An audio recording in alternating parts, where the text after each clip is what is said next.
Olá, é provável que nos últimos tempos, ao seguir as notícias sobre o Médio Oriente, se tenham deparado com um nome que talvez não esperassem ver nesse contexto: Steve Witkoff.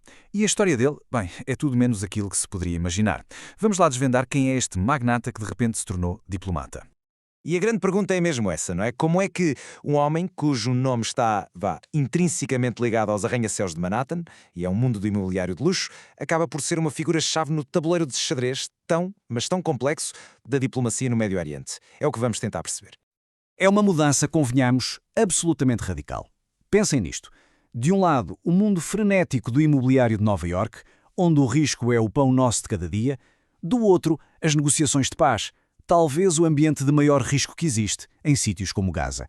É um salto que não se vê todos os dias e que, por isso mesmo, merece a nossa atenção. Ok, então vamos começar por aqui, por este papel mais recente, aquele que deixou francamente muitos especialistas a coçar a cabeça. Tudo muda em 2025. É nesse ano que ele é nomeado para um cargo que, tradicionalmente, é o domínio exclusivo de diplomatas de carreira. Foi uma nomeação completamente fora da caixa, que logo à partida sinalizou uma nova forma de olhar para as coisas por parte da administração americana. Mas para percebermos como é que ele chegou a este ponto, temos mesmo de dar um passo atrás e olhar para o seu percurso. E esse percurso não começou de todo nos corredores do poder em Washington. Não. A sua escalada deu-se no cenário bem diferente. A selva de betão que é o mercado imobiliário de Nova Iorque. O caminho que ele seguiu até pode parecer clássico, mas a velocidade a que o fez, isso é que é notável. Ele começa com um diploma em Direito, mas rapidamente percebe que a sua verdadeira vocação está no outro lado, na arte de negociar ativos. E não perde tempo. Em 1985 funda a sua primeira empresa. Pouco depois cria o Witkoff Group e começa a comprar propriedades icónicas, sim, como o famoso Woolworth Building. Basicamente, foi construindo um verdadeiro império, literalmente tijolo a tijolo. E que império, de facto. Estamos a falar de um património avaliado em cerca de 2 mil milhões de dólares. Este número, por si só, diz muito. Já não estamos a falar apenas de um empresário bem-sucedido, estamos a falar de um verdadeiro titã. Alguém que está mais do que habituado a fechar negócios com números astronómicos. E é esta mentalidade de negociador que, como vamos ver, se vai revelar crucial.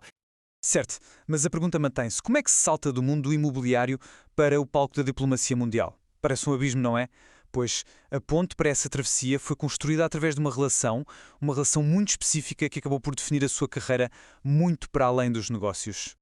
E essa relação fundamental é, claro, a sua ligação a Donald Trump. Tudo começou lá nos anos 80. O que era uma relação puramente profissional foi-se transformando numa amizade sólida, numa partilha de visões. E foi precisamente essa proximidade que lhe abriu as portas para os círculos mais restritos do poder. Primeiro com a nomeação para o Grupo de Recuperação Económica e depois o passo final, o cargo de enviado especial.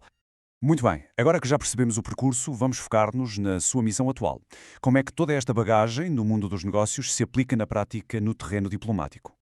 A abordagem dele tem um nome: diplomacia pragmática. E a ideia é, na verdade, bastante simples. É pegar na lógica do mundo dos negócios e aplicá-la à política externa. Ou seja, qual é o objetivo? O que é só ruído e pode ser ignorado? E como é que chegamos a uma solução que funcione, mesmo que isso signifique quebrar algumas regras do protocolo? É, no fundo, trocar a rigidez formal pela agilidade de um negociador. E isto vê-se na forma como ele atua. Ele não é um diplomata de gabinete. O método dele é mãos na massa. Envolve diálogo direto, sem rodeios. Implica ir ao terreno, falar com as pessoas, perceber o que é que elas realmente precisam. E aqui está um ponto-chave: o foco na economia como uma ponte. A teoria é que se os países fizerem negócios juntos, se criarem laços económicos, terão mais a perder com um conflito. E não estamos a falar apenas de teoria, já há resultados práticos. Witkoff teve um papel, por exemplo, na trégua alcançada em janeiro de 2025. Esteve também nas negociações para a libertação de reféns e está muito ativo na tentativa de alargar os acordos de Abraão. E o facto de ele ter visitado pessoalmente Gaza e Jerusalém mostra que ele quer ver as coisas com os próprios olhos para lá do que dizem os relatórios oficiais. Esta ideia dele ser um símbolo de diplomacia pragmática resume muito bem a forma como o seu trabalho está a ser visto. A paz, segundo esta visão, constrói-se com diálogo, com muita perseverança e com respeito. Ele acabou por se tornar a cara desta abordagem diferente que põe as fichas todas no pragmatismo para tentar alcançar uma paz que seja de facto duradoura.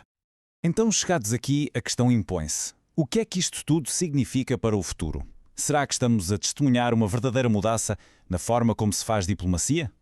O que parece claro é que o papel de Witkoff aponta para uma nova fase na diplomacia americana.